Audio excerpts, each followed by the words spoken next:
I'm currently in my Rory Gilmore headband era, and let's just say I am obsessed with a capital O and 3 exclamation marks. Well, hello, my book-loving friends. Welcome or welcome back. Are you ready to talk about, for the most part, some fantastic books? Because March was my reading month.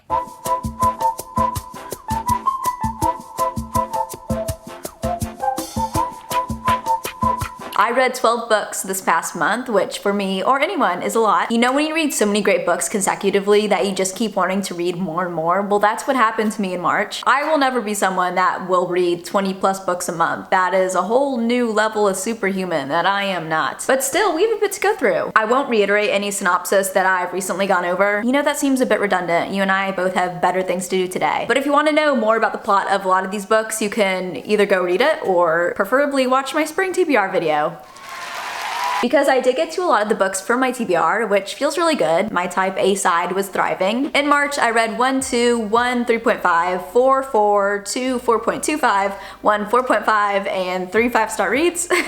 I can't believe I just got that all in one take. The only book I read this month that I disliked and disappointed me, and low-key rating it so low nicked my heart a bit, was The Couple Next Door by Sherry Lapina. Let's start with the positives. This book was very digestible and easy to read. Yeah, that's about it. Okay, I will say I didn't see the major twist coming, but I'm fairly certain if I didn't read this in one sitting and had time to think about the story in between reading sessions, I would have. Also, one of the smaller twists in here is like a mental health twist, which I know doesn't sit right with everyone. To me, I view those twists as like the easy way out. Like, come on, you really couldn't come up with something more creative. The characters in here were very flat characters. They didn't seem like fully fleshed out human beings, but instead like shells of people. The suspense was MIA. I really wish this book did something for me, but to me this felt insulting to Sherry Lapina's writing ability because I've read so many other fantastic books from her. If you want to read a Sherry Lapina, I would recommend about any other book of hers. This one was a miss for me. This next book is another book from my 24-hour readathon. Hidden Bodies by Caroline Kepnes. I rated 3.5 stars. If you read You and enjoyed being inside Jo's psyche and the stream of conscious writing style, then I would recommend this novel. But if you read You and liked the story more so than being inside Jo's POV, then I wouldn't necessarily recommend picking this one up. This book's plot did a whole 180 from the original plot in the first novel, and the resulting story was just okay, nothing too special. Wait, can we talk about for a second how the second season of You on Netflix got rid of like a whole character in the book series? I'm only like one episode in so far, but I actually think the adaptation is doing a better job of weaving the first 2 novels together than the actual book series did. And here there's really just a thread, a micro teeny tiny thread that connects the first 2 books. And saying all that, I do plan on continuing the series, and I do look forward to seeing where the overall plot goes. These books do leave you wanting to continue the series, so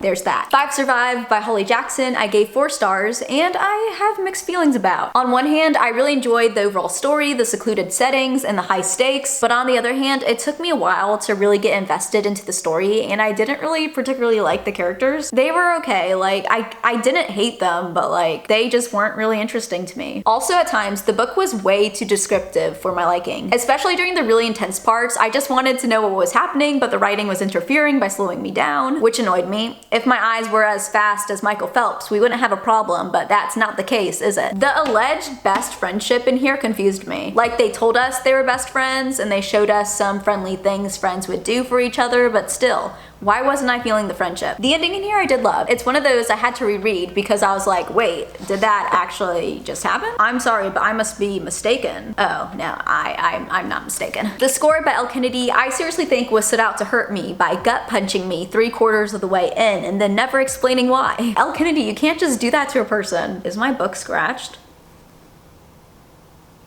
I don't know. I'm hoping in the 4th installment we'll get some more explanation, even though I know that what happened doesn't really affect those characters, because as of right now, it feels like the author just didn't know what to write for the explanation and instead just wanted to add a shock factor to the book. There was also another bomb dropped at the end of the novel, so I'm not talking about that one. I'm talking about the one 3/4 in. This is starting to get kind of confusing now. Although I feel like Allie and Dean weren't very memorable or unique, I really did appreciate how comfortable they were around each other. Like, they weren't messing around with each other.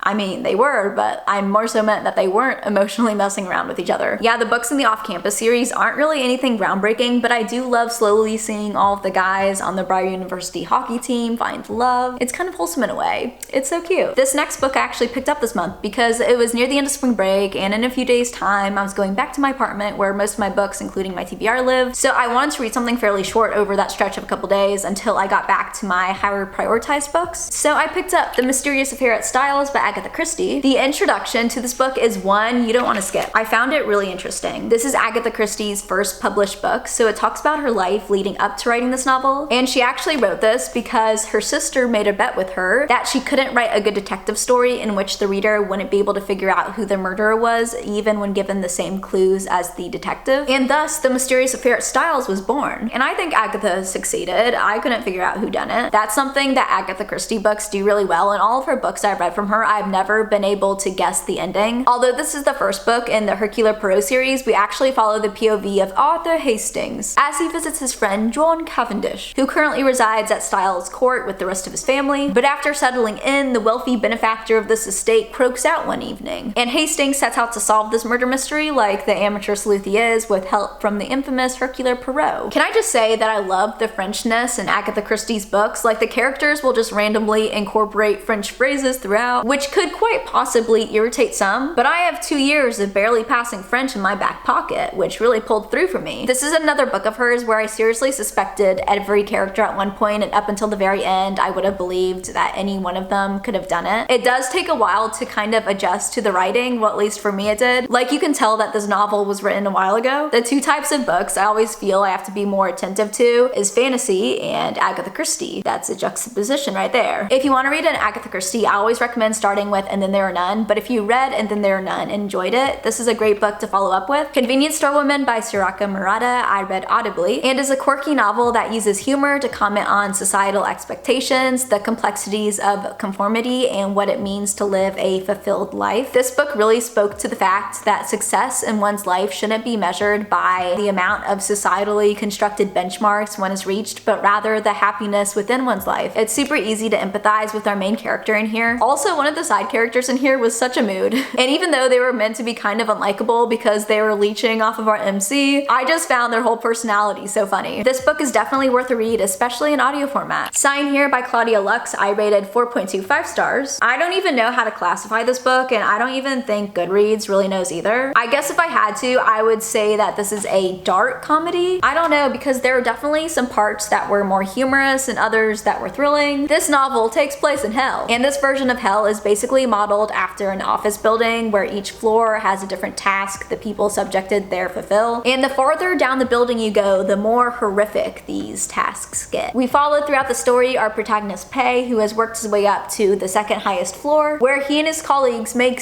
deals with people on Earth to sign their souls away. And our man Pei is on the cusp of a promotion as long as he can get one more member of the Harrison family to sign their soul away. This story is also different POVs/timelines, so we also follow different members within the Harrison family as they visit their beach house over the summer, which might just give Pei the perfect opportunity to make his final deal. So yeah, it's immediately apparent that this book's concept is super unique, and this was a really different and fun reading experience. Execution-wise, I feel like it just ever so slightly missed the mark. Like, instead of hitting the bullseye, it hit slightly to the left. This reads like a debut novel, which makes sense because it is a debut novel. I feel like if the author wrote the story as her second or third book, it would have more than likely been a 5-star. But there were definitely some plot holes in here, and I was left at the end with some unanswered questions, which one could argue was purposeful, but it was just annoying. Although the book could have used a bit more polishing, I'd still highly recommend it if the synopsis entices you, because I overall really enjoyed this. What if I like threw this next book up and then cut out the beginning and caught it so it's like the book like fell? That could be fun, right? Let's try it.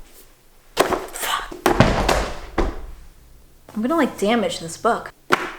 Heartstopper by Alice Osman. I feel like that wasn't that good. Oh, this is volume 2. If you read the first Heartstopper and thought it was okay, like it was cute but nothing too special, I feel ya, I felt the same. But the second book, in my opinion, developed the story a lot more, and I was able to see more depth in the characters and the reasoning behind their actions. Also, yes, my book is defective. No, I won't be cutting this extra paper off. I like it the way it is. The Heartstopper series are really great in between books for me. Some might call them palate cleansers. You know how sometimes after watching a scary scary movie, you have to put on something more lighthearted so that you don't have vivid nightmares in the middle of the night. Well, that's what this series is perfect for. Okay, just change the camera battery. We're all fresh now. My 4.5 of the month was Hot House Flower by Kristen Becca Ritchie. This was close to being a 5-star, but I'm being really picky with my 5-star reads this year. I'm only giving my new all-time favorite books 5 stars. And although I really love the story, Daisy and Reich aren't necessarily one of my new all-time favorite couples. Like Connor and Rose, favorites. Lily and Lo, favorites. Daisy and Reich, I love,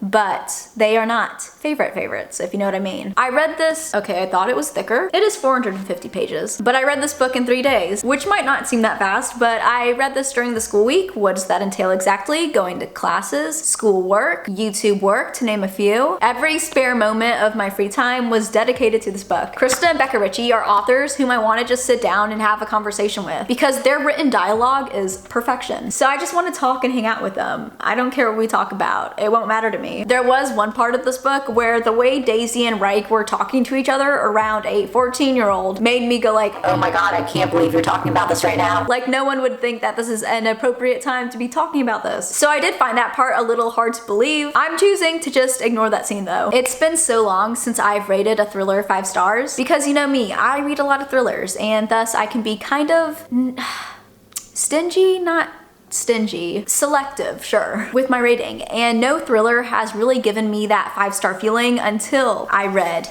The Last Housewife by Ashley Winstead. I loved this book so much. It was thrilling while also being dark, while also providing commentary on traditional gender roles, the patriarchy, and power dynamics. This is a novel that over the couple of days it took me to read it was on my mind 24/7. I didn't care about anything else over those couple of days. I was just like, I just want to read this. I just want to read this. This was my priority. And that is how I knew that this was going to be a 5-star. When you start reading this, you're like, oh, this is going to be a cute little thriller where we follow our protagonist who returns back to her college town to investigate the murder of an old friend of hers. But then as you read, you realize that the story quickly gets a lot more dark and twisted and completely captivates you. Now as Shay, our protagonist, investigates this murder, she recruits the help from a podcast host. And so throughout the story, there are interviews with Shay, which I really enjoyed. It added flavor to the writing. If a book includes interviews, emails, text messages, any type of non-traditional writing style, I will be there. The whole time while reading this, I had no idea where the story was going. I was just along for the very fun and entertaining ride.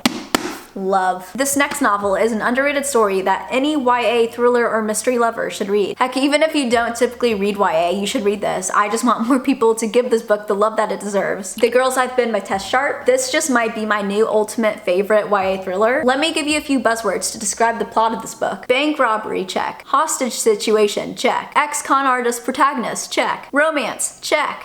Need I say more? I especially loved the formatting of the story because even though the main plot takes place over the bank robbery our protagonist Nora finds herself a hostage in different chapters throughout the story, we jump back to different snippets of Nora's life growing up, where we learn more about her and her family's con-living background and how she ended up a hostage in this bank robbery in the first place. There are also subtle themes of intergenerational trauma in here, which is not typically in YA books, but I feel like should be because in here it created a lot of depth to the characters. I especially feel like Nora was written so realistically. She was a little rough around the edges, but she also had a lot of baddie energy to her, and I loved that for her. Apparently there's an adaptation coming with Millie Bobby Brown in it, so make sure you read it before you see it. I already know that this is going to be a new book that I won't shut up about. And get this, The Girls I've Been wasn't even my favorite book of the month. I'm telling you, March was really my reading month. My favorite book this past month was The Confidence of Wildflowers by an author whom I cannot pronounce the name of. This book is very divisive, and rightfully so. I definitely understand why some loathe this book, and their reasoning is totally valid. There are some tropes in here that a lot of people dislike, and specifically one of those tropes I don't necessarily like either, but what can I say I loved this book? I don't think you have to necessarily like a trope to enjoy the story. You know, that might be a bit backwards. I don't know. Enough about that. I also want to give a content warning that this book has some very heavy topics in it, especially near the ends. I still can't believe I didn't see that ending coming. Like, the Chekhov's gun was right there. I guess I was just so captivated by the rest of the story that the little foreshadowing bits just went right over my head. Our protagonist in here's name is Salem, and I don't know why, but I kept reading salmon. Like my brain saw the A and the M and went, oh, salmon. That makes sense. And it's not like I was subconsciously craving salmon. I don't even eat seafood. I'm a landitarian, so no. It's honestly such a crime that such a beautiful, wonderful, amazing book was sitting on my TBR shelf unread for so long. This novel hooked me from beginning to end, and the next time I'm at Barnes, the second installment is coming home with me. Okay, let's bring in March's book stack. Just give me a minute.